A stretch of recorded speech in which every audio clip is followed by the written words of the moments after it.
Boa noite. Agora você vai ver um santuário ecológico em pleno Oceano Atlântico, situado a mais de 250 quilômetros de distância da costa do Rio Grande do Norte.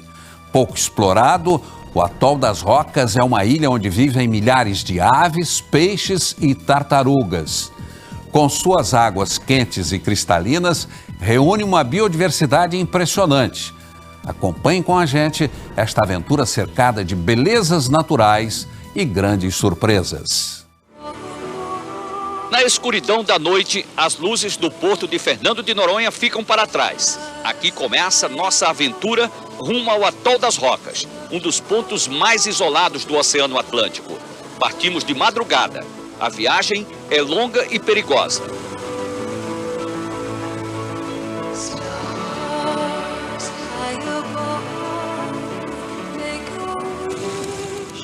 No segundo dia pela manhã, avistamos rocas. Daqui, o atol parece um pequeno oásis na imensidão do Oceano Atlântico. Uma linda faixa de areia branca com uns poucos coqueiros e ruínas fantasmagóricas de um velho farol.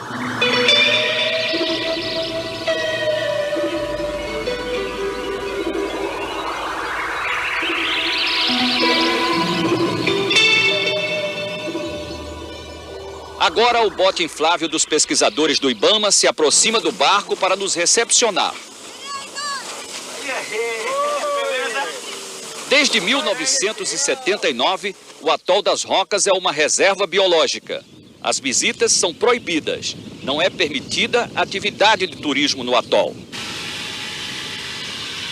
Depois de 18 horas de viagem no veleiro, vamos enfrentar agora uma das etapas mais difíceis da viagem.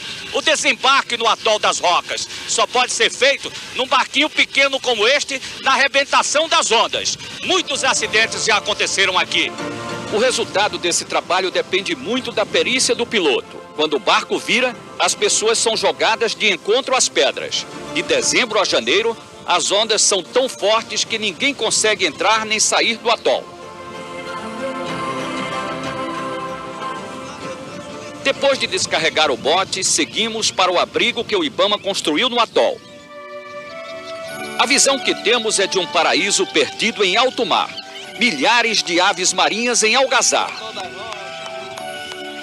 Beneditos, viuvinhas, atobás moram, procriam ou simplesmente descansam aqui nas suas rotas migratórias. A água é transparente, um imenso aquário natural. A natureza funciona com harmonia e perfeição. Mas não se engane, esse paraíso pode se transformar num inferno para navegantes desavisados. Do homem, há por toda parte sinais de conflito. Ruínas, naufrágios, tentativas mal-sucedidas de sobrevivência num ambiente hostil. É que nas rocas, a natureza se encarrega de proteger seu santuário contra intrusos e depredadores. O anel de corais que circunda o atol é um eterno pesadelo para os navegantes. O sol castiga. Na ilha não há sombras nem qualquer fonte de água doce.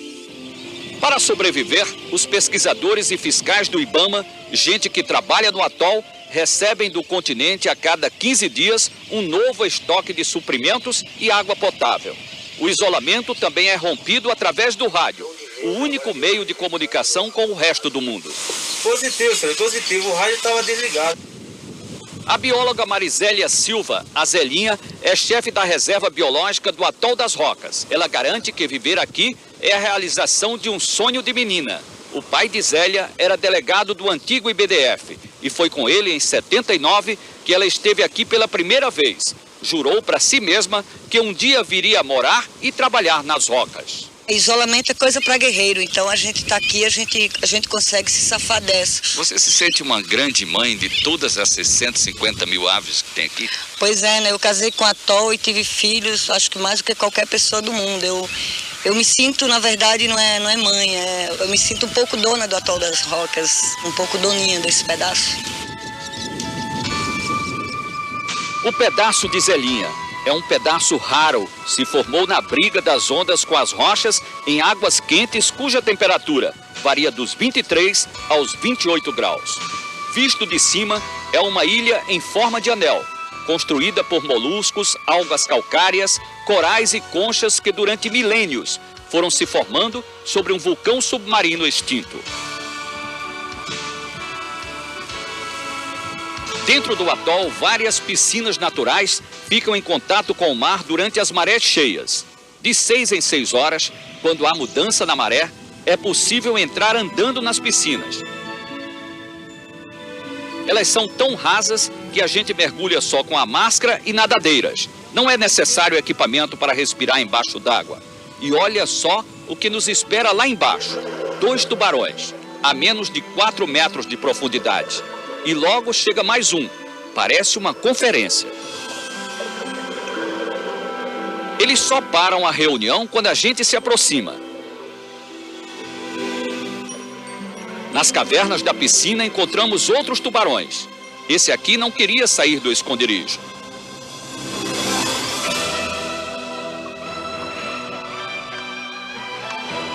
Nesse mesmo mergulho encontramos uma raia coberta de areia. O disfarce é uma defesa.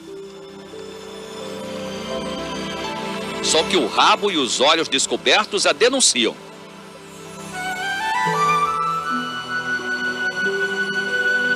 Ainda na água rasa da piscina, cruzamos com uma tartaruga de pente. É uma espécie rara, ameaçada de extinção. O casco desse bicho é usado para a confecção de adornos e pentes.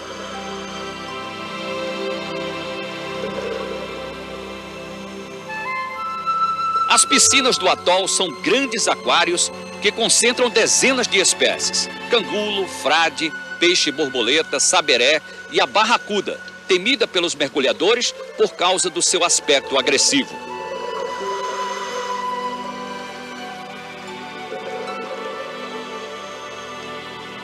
O atol das Rocas tem 2 ilhas, a do Farol e esta aqui, a do Cemitério, onde eram enterrados os náufragos dos acidentes com as embarcações que batiam nas pedras ao redor do atol. Mas esta ilha que recebia os mortos se transformou num grande cenário da vida. Milhares de aves se reproduzem aqui. Neste ponto tão isolado no meio do Oceano Atlântico, a vida derrotou a morte.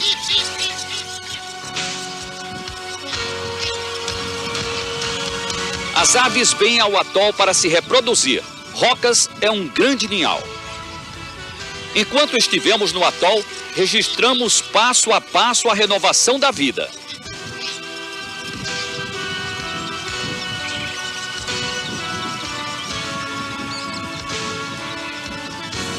A bióloga Rosângela Andrade estuda os movimentos das aves do atol para uma tese de mestrado. Ela tenta contar os pássaros, delimitando espaços e fazendo projeções. Em 94, os pesquisadores contaram 143 mil aves marinhas. Em algumas épocas do ano, podem ser encontradas até 20 espécies diferentes. Algumas vivem e se reproduzem aqui. Os atobás ou sulas, esses pássaros que mais parecem patos, com os pés em forma de nadadeiras. As viuvinhas ou beneditos, aves negras com cabeça manchada. E os 30 réis, brancos, com uma parte do corpo pintada de negro. Muitas aves ficam aqui para descanso, para se alimentar. Agora, são 5 espécies que se reproduzem aqui realmente. Essas vivem aqui? Vivem aqui, né? Que a gente pode ver filhotes, né, delas. A viuvinha protege o ovo, reclamando da nossa aproximação. O 30 réis alimenta o filhote. O filhote de atobá, ainda desajeitado, aprende a voar.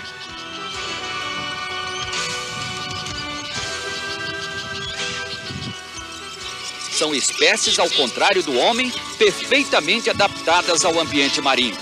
Essas aves se alimentam de peixes e pequenos moluscos e só bebem água salgada.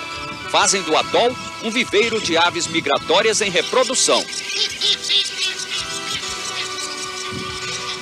Piam e fazem barulho o tempo todo. Dominam rocas com sua sinfonia.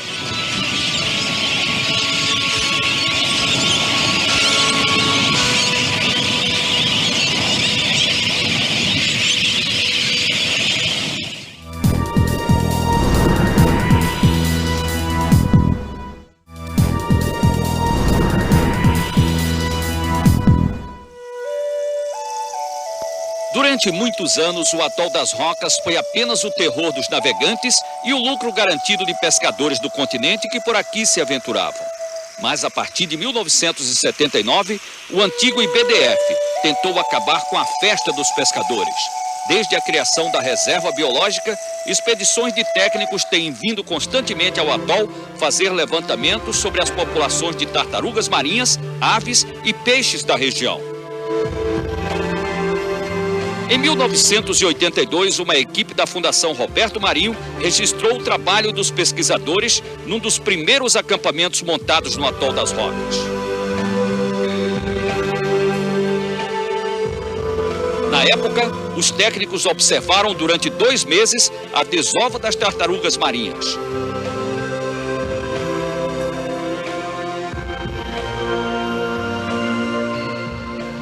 Aqui nasceu o Projeto Tamar, que tem salvado milhares de tartarugas ameaçadas de extinção.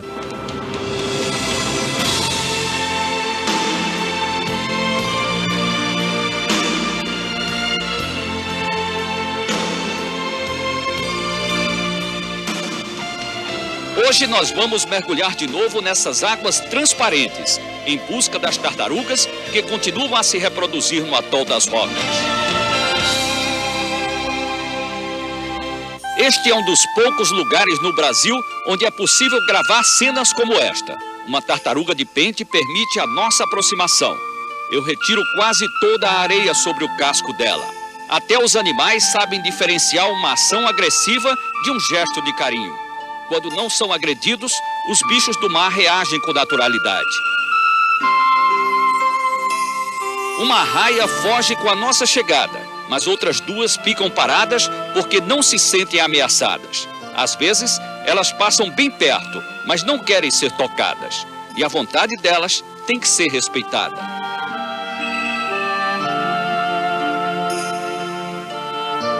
Estamos no Jardim das Tartarugas, Arraias e Tubarões do Atol. Um lugar tão bonito que até os movimentos dos peixes são cadenciados e cheios de graça.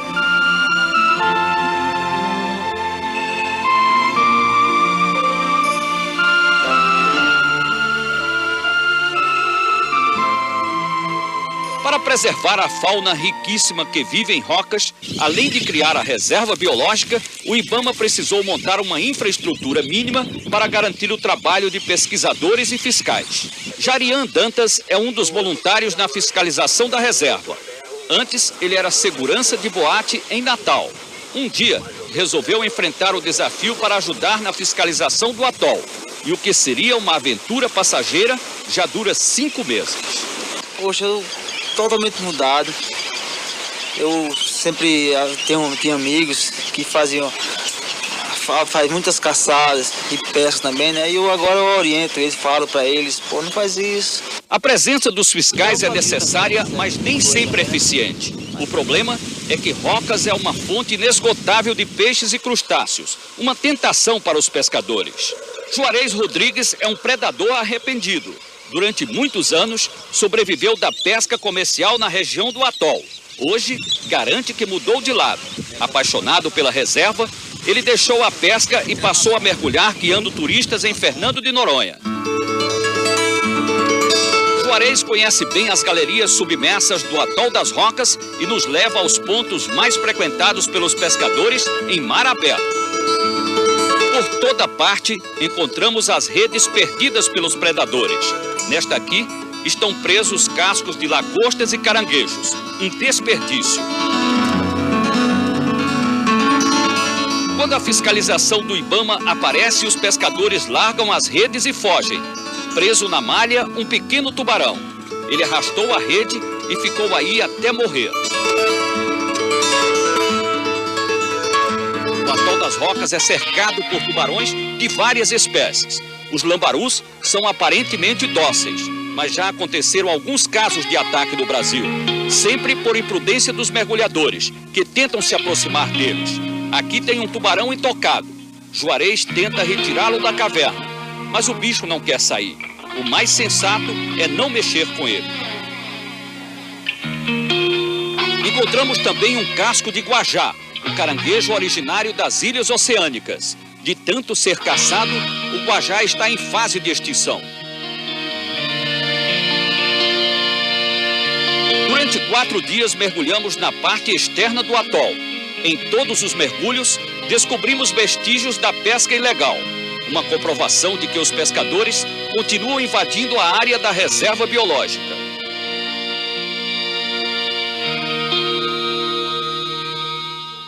Mesmo sendo uma área proibida, todo mundo pesca aqui. Aqui é o lugar ideal, devido a ter muito peixe, muita lagosta. E com pouco tempo a gente fazia o pescado e ia embora, né? Os canais de acesso ao atol também estão cheios de redes abandonadas. Em mais este passeio submarino, somos guiados pelo mergulhador Patrick Miller. Temos que lutar contra a correnteza segurando as pedras. Basta soltar a base de apoio e somos levados rapidamente em direção ao alto mar. Patrick encontra na passagem, enterrado na areia, um reservatório de plástico deixado pelos pescadores clandestinos. O tubarão encara a câmera e sai da toca. Vamos segui-lo, ele está no nosso caminho. O bicho decide ficar em outra caverna e nós continuamos levados pela correnteza.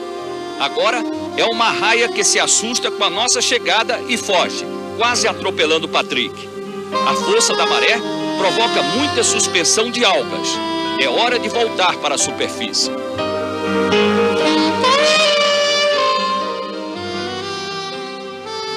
Essas milhares de aves que se reproduzem no atol dependem de peixes e moluscos para se alimentar. Mas faltam recursos para uma fiscalização mais rigorosa. A distância do continente também contribui para que os infratores nem sejam punidos. Nós pegamos 2 barcos, mas nem sabemos se eles vão realmente pagar o auto de infração, porque nós ainda temos que provar que realmente eles estavam pescando aqui. É muito difícil fiscalizar e os pescadores continuam colocando redes, pegando lagosta e peixes na área da reserva. Justamente, nós conseguimos capturar, retirar 5 redes, mas tem em torno de 50. Então fica difícil você sair num bote inflável desse, o risco que você corre é muito grande. A vida dos homens e mulheres que protegem as águas do atol é uma aventura. Só quem vem até esse pedaço quase esquecido do Brasil é capaz de entender por que eles se arriscam tanto.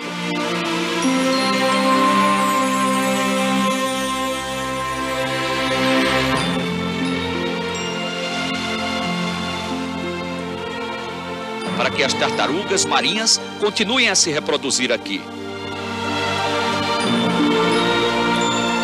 Para que o atol das Rocas seja sempre um refúgio de aves, peixes e espécies raras, um patrimônio da humanidade.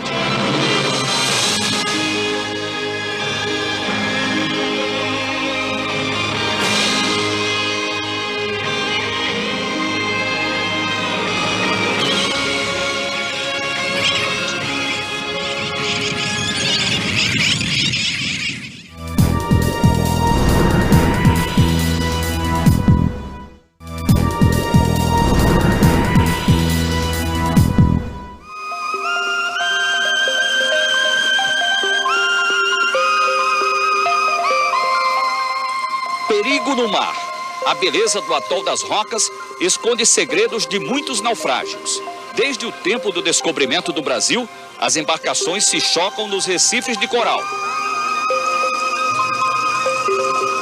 Aqui, o regime das marés engana os navegantes. Durante o dia, a baixa mar revela a maior parte da muralha de pedras que cerca o atol. Quando a maré sobe, o perigo está submerso. O atol fica quase todo encoberto. Só as ilhas do Farol e do Cemitério podem ser vistas de longe, mas à noite nem isso. Antes da construção do farol, os navios só percebiam que se aproximavam de rocas quando já era tarde demais. É por isso que em 1503, Gonçalo Coelho não viu nada e tombou ali por acaso. Foi o descobridor do atol das Rocas.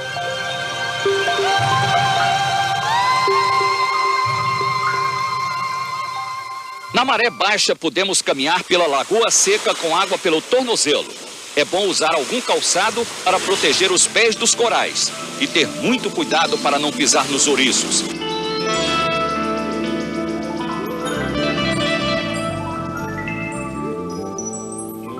Aqui também é preciso ficar atento, porque os tubarões se aproximam até nas partes mais rasas.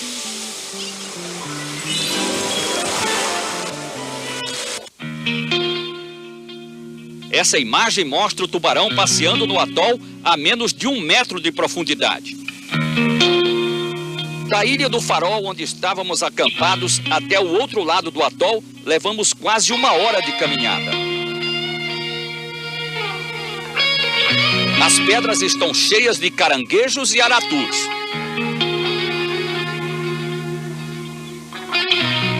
Aqui, a beleza da paisagem marinha e dos recifes de coral se confunde com restos de embarcações de diversas épocas e diferentes origens.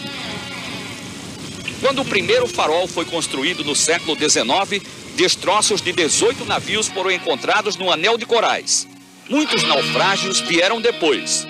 O paredão de rochas e corais é uma verdadeira armadilha. No cemitério de navios, correntes de âncoras, motores enferrujados, eixos de embarcações. O mecânico Luiz é tripulante da lancha Atlantis. Ele identifica algumas peças de embarcações do século passado. São 2 pistões, injetavam vapor da caldeira e funcionava o volante. E a traseira ali, na época não existia um reversor, aí passava a trabalhar por intermédio de engrenagem. Um barco de aproximadamente 50 metros. Alguns pedaços de velhos navios já foram tomados pelos corais. Com o tempo, eles vão se transformar em rochas. Os naufrágios deixaram também outras marcas em rocas. Animais como ratos e escorpiões sobreviveram. Saíram dos porões e se adaptaram melhor ao meio ambiente do que o próprio homem.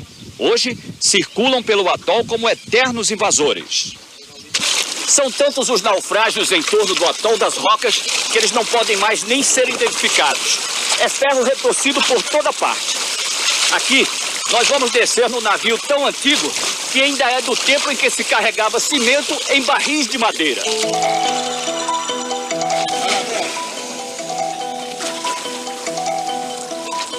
As peças do velho cargueiro já se confundem com a vegetação marinha. Os barris de madeira não existem mais. O cimento ficou petrificado na forma dos barris. A âncora parece um monumento.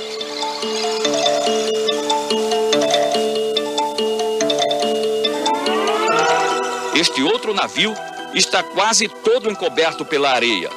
Se transformou num berçário de peixes. Cada buraco é um abrigo.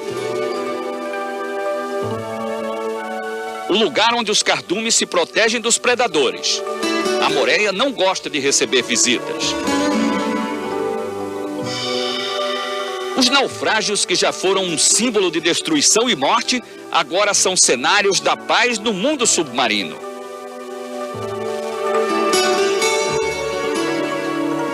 As correntes marinhas que arrastaram navios para o atol e a falta de sinais que avisassem os comandantes provocaram no passado os acidentes em rocas. Foram tantos os naufrágios que em 1883 o governo inaugurou o primeiro farol. A luz fixa foi instalada no mastro de 14 metros. Junto com o farol foi construída uma casa para o faroleiro e a família. Havia também uma cisterna, onde era guardada a água doce trazida do continente. Estas ruínas do século passado ainda guardam um grande mistério. Nesta casa vivia um faroleiro. Ele era encarregado de acender o velho farol todas as noites. Mas o faroleiro e a família dele foram encontrados mortos. Há uma versão de que eles morreram de sede, porque no atol só tem água salgada. Mas a morte deles nunca foi bem esclarecida. É um segredo que estas ruínas vão guardar para sempre.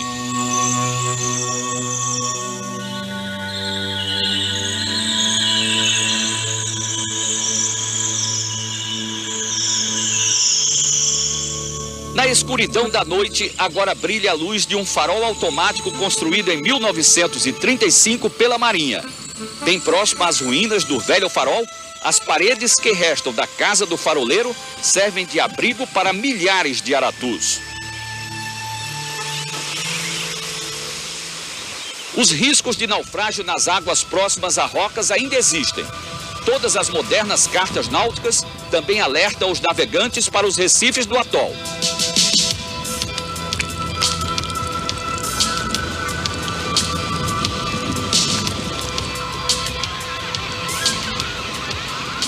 Em rotas onde a vida é um exemplo de fertilidade e harmonia, o homem ainda é recebido como invasor.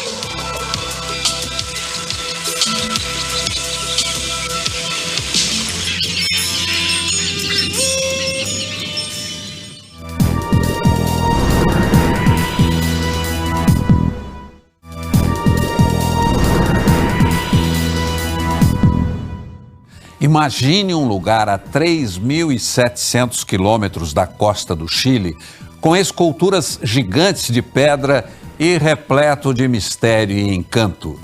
Você vai conhecer uma das ilhas mais isoladas do mundo, bem no meio do Oceano Pacífico, que guarda curiosidades fascinantes. A beleza de um lugar que foi descoberto em um domingo de Páscoa será revelada agora. Venha se surpreender com a incrível Ilha de Páscoa.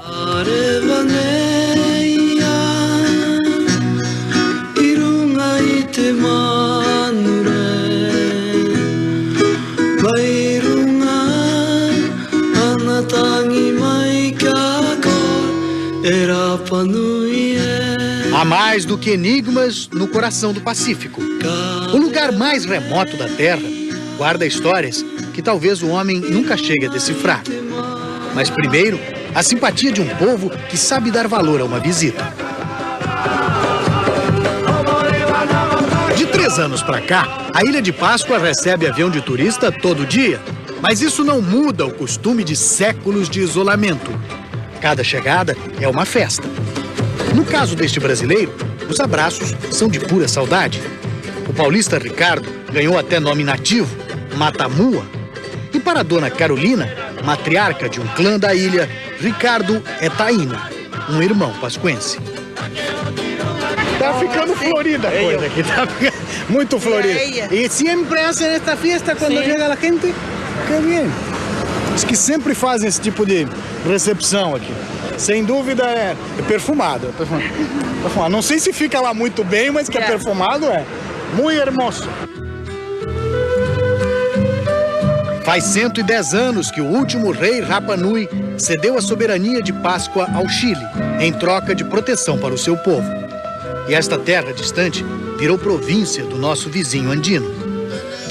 Os nativos foram os primeiros a perceber que viviam longe do resto do planeta e chamaram a ilha de Tepito o Terrenua, o umbigo do mundo. A meio caminho entre a América do Sul e a Polinésia, a Ilha de Páscoa está a 3.600 quilômetros da costa chilena e a 3.200 do Tahiti.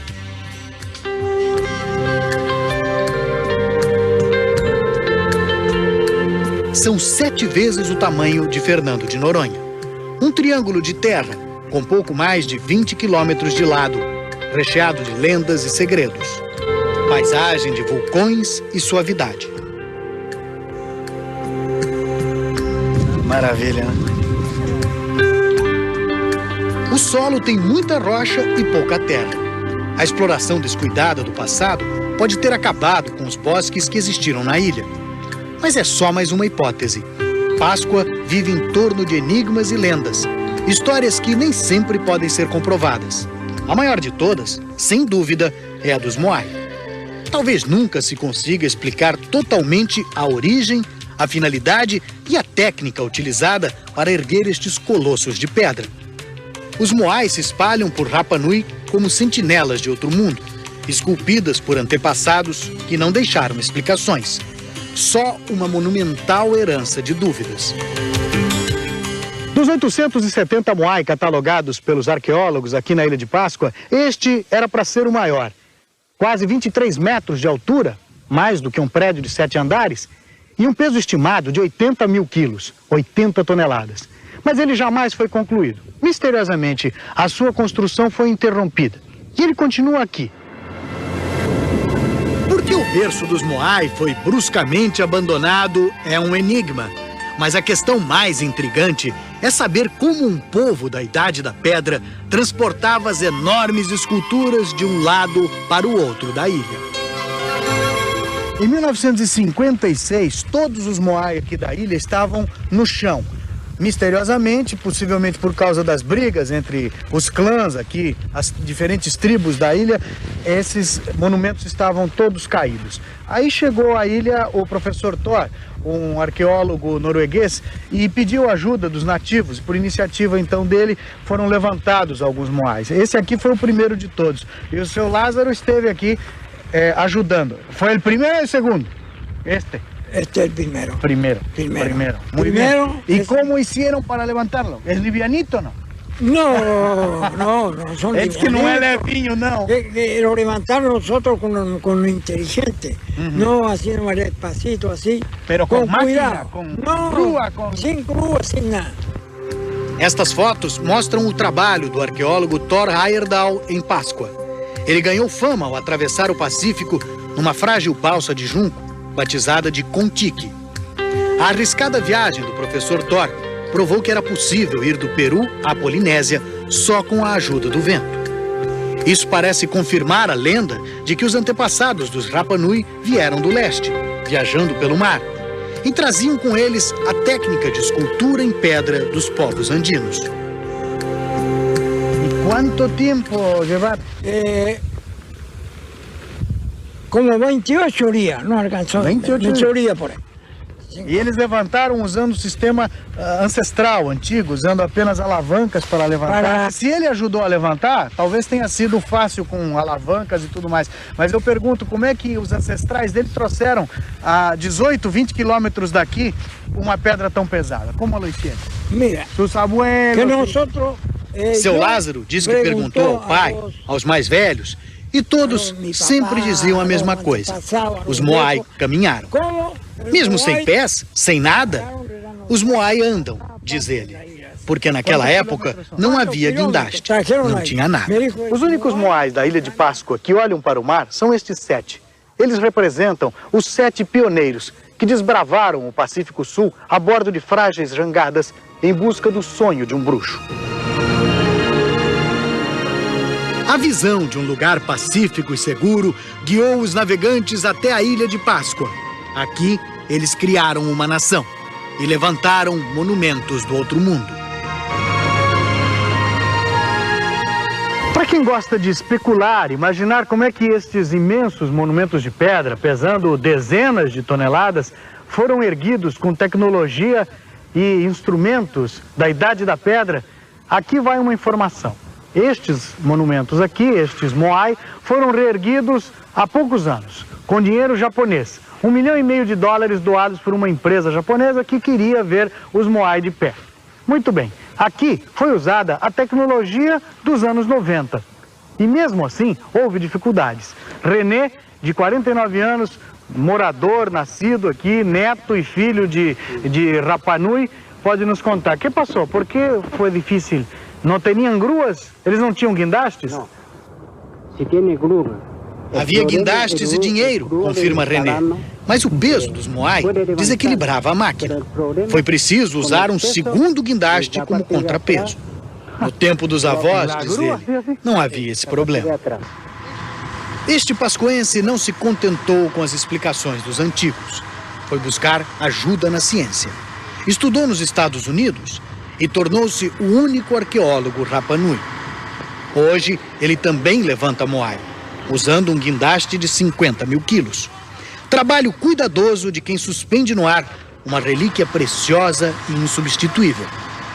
Este, por exemplo, está sendo levantado há uma semana. É preciso ter muito cuidado. As próprias cordas podem estragar o Moai. Hoje vai ser preciso parar tudo para mudar a amarração. O trabalho só continua amanhã. Que termina. Mañana, então. Mañana, más tranquilo. Bien. É por todo este trabalho que muitos pascuenses antigos, como o seu Lázaro, preferem acreditar na explicação dos velhos. Moai caminha. E você se lo creyó? Yo lo creo. Todavía lo cree? Todavía lo creo. Moai camina. El Moai camina. O mais incrível é que o arqueólogo Sérgio Rapo confirma a lenda. É só entender o que os antigos estão dizendo, diz o cientista, e não sair por aí procurando explicações nas estrelas. De que planeta eram os construtores de los Moai? Os construtores vieram de um planeta muito especial, chamado Terra. E quem foram esses terráqueos? Eram polinésios, diz o professor Rapo. Representavam seus antepassados como deuses que velavam pelas aldeias na forma de Moai. Como faziam para transportá-los? É verdade que os Moai podem caminhar? Ah, sim, diz o pesquisador. Quando um velho da ilha diz que os Moai caminhavam, ele não mente. Faz apenas uma simplificação. Porque os antigos os moviam como a gente muda uma geladeira de lugar, inclinando um pouco e depois puxando para frente. Para os antigos, isso é mana, a força mágica que movia os Moai. A gente pode traduzir sem falar mentira, por pura inteligência. A ciência do Dr. Rapo não briga com a tradição do seu Lázaro. Mas os velhos preferem transmitir seu conhecimento como manda a tradição. Ou você acredita, ou ele não conta mais nada. Se não, nós vamos a conversar, não te vai ensinar a usted. Porque tu não crees. Esse apego à tradição é a defesa deste povo para não se perder nos contatos inevitáveis com o mundo exterior. Esta não é uma cena para o turista. Normalmente, só participa dela a família. Nós mesmos só estamos aqui porque a dona Carolina fez questão de nos convidar para participar do curanto. Neste momento, que é um momento de encontro da família Rapa Nui, os nativos homenageiam os antepassados, lembram dos mortos e mantêm viva a sua história. Esta é a comida típica de toda a Polinésia, mas não é apenas uma refeição. Um curanto envolve um ritual, um agradecimento à terra.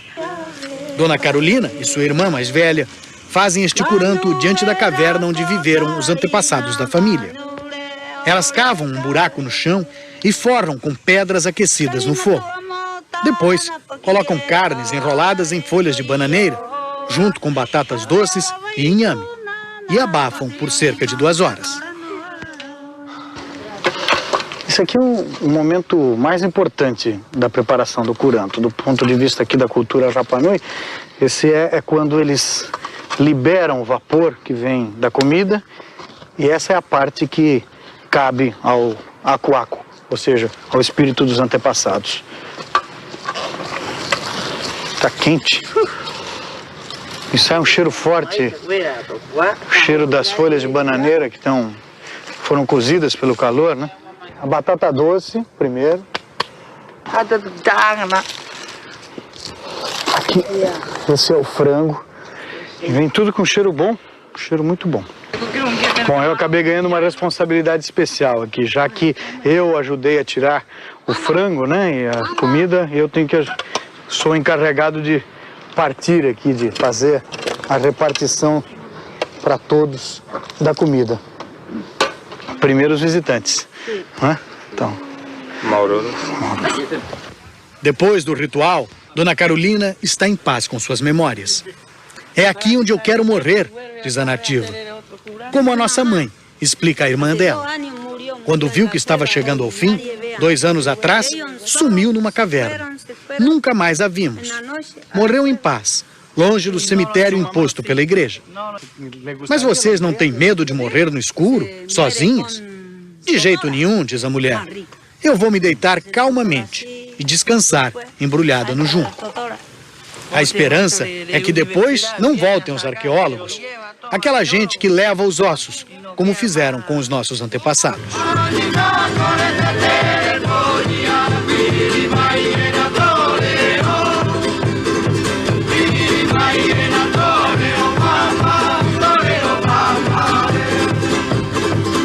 Gente que passou séculos em isolamento, dona de uma tradição sem igual, O povo Rapa Nui gosta de exibir seus costumes, adora fazer festa para uma visita. O que esta gente não quer é virar relíquia viva, simples objeto de curiosidade de pesquisadores estrangeiros. É como diz o seu Lázaro, ou a gente acredita neles, ou eles não contam mais nada.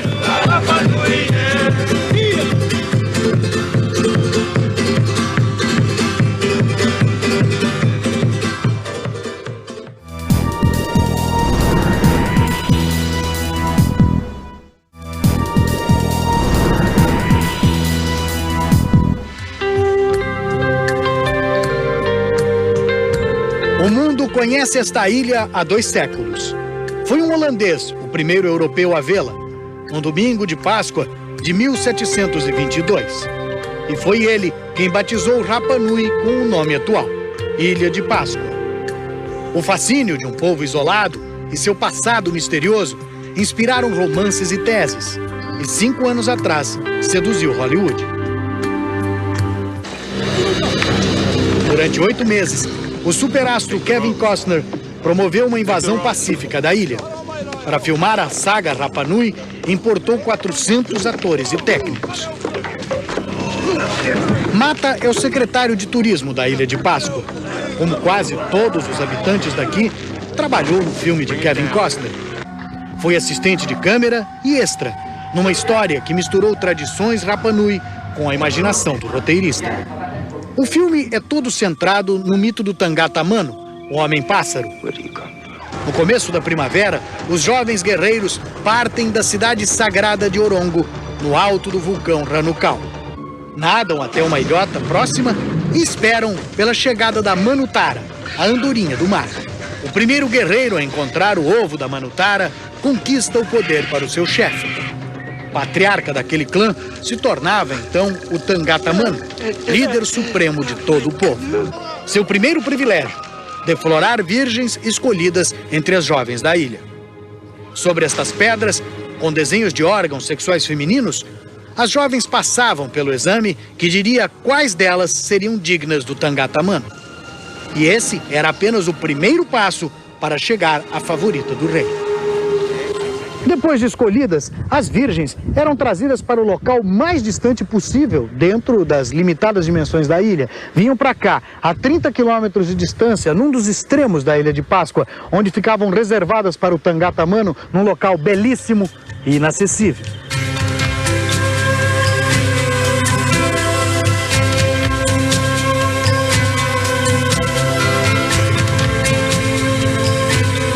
Essa era a ideia, né? Mantê-las no escuro para que elas ficassem com a pele bem clara, uma deferência toda especial para o Tangata Mano, né? Que ia depois se encontrar com elas. Esse é um dos trechos mais baixos do teto dessa caverna. São 300 metros no total de comprimento e as virgens eram enclausuradas lá no fundo. Muito difícil. A gente não consegue passar. Olha, esse teto que não passa de 1 metro, ele é muito baixo e aqui o chão está muito cheio d'água, não está colocando em risco aqui a filmagem, a gente vai parar por aqui. São 300 metros até o final da caverna e as virgens deviam passar um mau bocado aqui, coitadas, completamente encerradas aqui. Mas, enfim, tradição é tradição. Eu pergunto se as moças não enlouqueciam, trancadas aqui por 6 meses. Ao contrário, diz Mata, ser tomada pelo Tangata Mano era tudo o que uma mulher Rapa Nui podia desejar. As mulheres dessa época invejavam quem vinha para cá. Muitas que não eram escolhidas se suicidavam, diz Mata. Atiravam-se dos penhascos.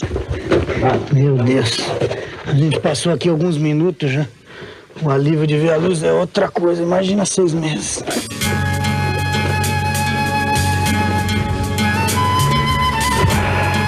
As cavernas abrigam boa parte da cultura Rapa Nui. Até a chegada dos chilenos, os nativos podiam escolher onde queriam viver. E muitas famílias moravam nas grutas. Hoje, os pascuenses ainda são obrigados a viver concentrados no vilarejo de Rangaroa. Mas eles já podem ter um pedaço de terra no campo e visitar os lugares sagrados. Esta caverna é especial para a Mata. Bom, o Mata conta que nessa caverna aqui, que fica na beira-mar, o avô dele veio se esconder depois de roubar a avó dele do então noivo, né? Pelo jeito a história tem um final feliz, né? Bom, aqui os dois casais escondidos podiam viver o seu romance proibido, né? Junto dessas janelas com vista para o mar. Muito romântico, né? Só que deve ser uma vida bem difícil. Faz quanto tempo aconteceu? 66 anos atrás. Como passou? E como terminou? Bueno, que mi abuelo tuvo... Ele conta que seu avô teve 6 filhos e muitos netos. Hoje, são mais de 100 pessoas. É o fruto desse amor proibido. E produto desse amor proibido... Eles não viveram mal, né? Pois é, diz Mata. O lugar é lindíssimo, romântico, para vir com a namorada, ler poesia ou simplesmente para meditar. Um lugar muito especial. Ou simplesmente para meditar, é um lugar muito hermoso.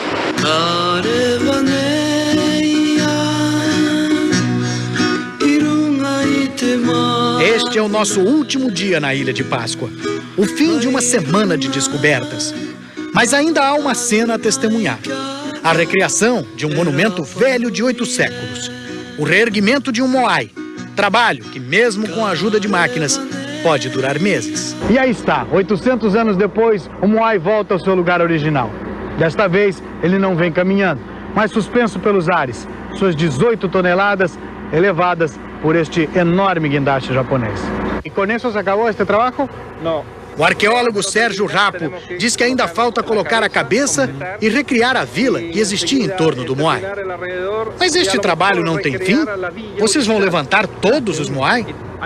Há pelo menos 300 caídos, mas vamos deixá-los como estão, diz o pesquisador. Um Moai no chão também conta parte da história Rapanui. Todo esse esforço é para trazer mais turistas? Levantamos estes monumentos porque são patrimônio da humanidade, para que as crianças do futuro, diz ele, possam conhecer um pouco do passado do homem. Traemos a enseñanza del pasado para os niños de hoje dia e o futuro.